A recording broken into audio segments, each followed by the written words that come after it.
Pourquoi faire de l'économie de la connaissance? Pour une raison très simple, qui est que, comme la connerie, la connaissance est infinie. Et ça change tout quand vous y réfléchissez bien, parce que les matières premières ne sont pas infinies. Mais la connaissance est infinie. Si nous basons notre croissance économique sur les matières premières, eh bien, il y a une contradiction mathématique inévitable entre croissance infinie et matières premières finies. Mais si nous basons notre croissance économique sur la connaissance, eh bien, il n'y a plus de contradiction entre croissance et croissance infinie et connaissance qui est infinie aussi. L'économie de la connaissance est très particulière en ce sens qu'elle est régie par des lois différentes de l'économie des matières premières. Ces règles sont très simples. Il y en a 3, 2 bonnes nouvelles et une mauvaise nouvelle. La première règle, c'est que les échanges sont à somme positive. Qu'est-ce que ça veut dire? Si je vous donne 20 €, ils ne sont plus à moi. Mais si je vous donne de la connaissance, elle est encore à moi. Là, je vous donne de la connaissance, a priori, quand je vais sortir de cette pièce, je ne serai pas plus bête qu'en y rentrant. Alors que si je vous donnais 20 € à chacun, je serais moins riche. Donc, quand on partage un bien matériel, on le divise. Quand on partage un bien immatériel, on le multiplie. La deuxième règle de l'économie de la connaissance, c'est que les échanges ne sont pas instantanés. Ça, c'est une mauvaise nouvelle. Transférer 20 € ou 20 millions d'euros, c'est instantané, c'est une signature sur un chèque. En propriété, les transferts de propriété sont instantanés. C'est même pour ça qu'aujourd'hui, on a du trading haute fréquence, dont la limite légale est la nanoseconde, ce qui veut dire qu'on a le droit de faire 1 milliard de transactions par seconde. Mais la connaissance, il n'y a pas de trading haute fréquence dans la connaissance. Cette conférence, elle prend du temps. Transférer de la connaissance, ça prend du temps. Je ne peux pas vous donner la physique quantique en 2 minutes. Et la dernière règle est une bonne nouvelle, c'est que les combinaisons de connaissances ne sont pas linéaires. Qu'est-ce que ça veut dire? Ça veut dire que quand vous prenez 20 € et 20 € et que vous les mettez ensemble, ça fait 40 €. Mais quand vous prenez 1 kilo de connaissances et que vous le réunissez à un autre kilo de connaissances, ça fait 3 kilos de connaissances. Quand vous regroupez 2 connaissances, ça crée systématiquement une tierce connaissance, qui est au pire triviale, mais non nulle, et au mieux révolutionnaire.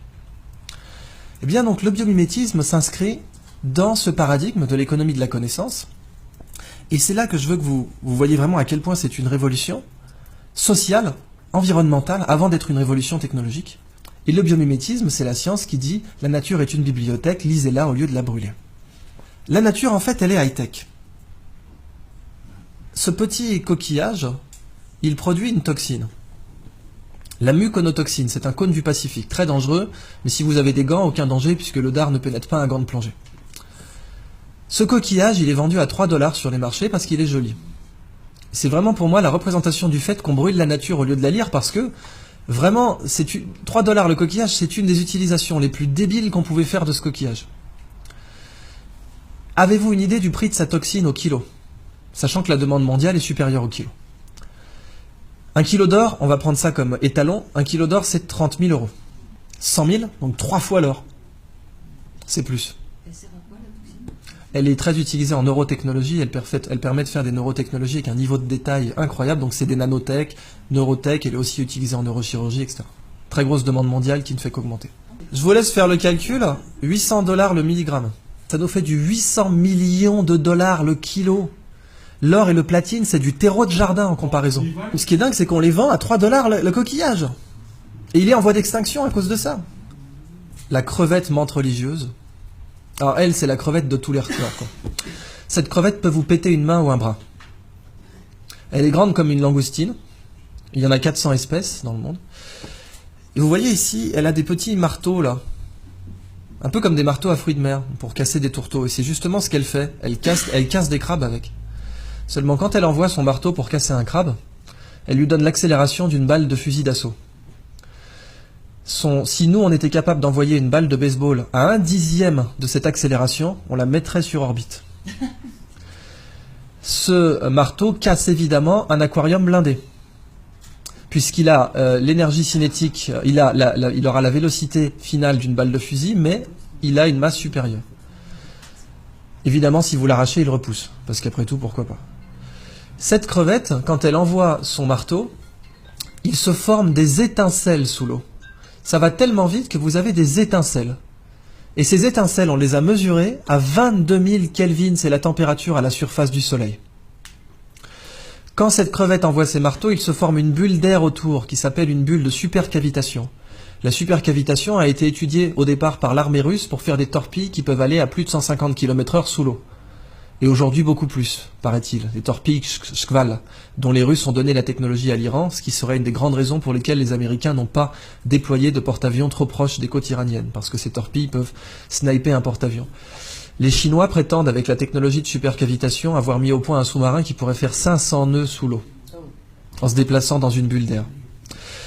Et la supercavitation aujourd'hui, le meilleur modèle d'étude que vous avez, c'est cette crevette. Mais c'est pas fini. Cette crevette, ses yeux, parce qu'après tout, si la nature est une bibliothèque, chaque espèce est un livre entier. Moi, je vous ai parlé que du chapitre marteau, mais je peux vous parler du chapitre yeux. Les yeux des chiens ont 2 types de cônes différents pour reconnaître les couleurs. 2 types de cônes. Nous en avons 3. Les chiens sont donc des daltoniens par rapport à nous. Cette crevette en a 16. Ça veut donc dire que nous sommes un tiers d'un tiers de daltoniens par rapport à elle.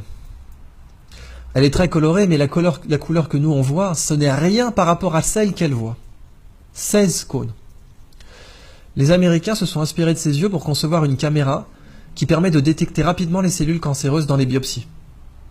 C'est une caméra bio-inspirée tirée des yeux de cette crevette. Et les yeux de cette crevette possèdent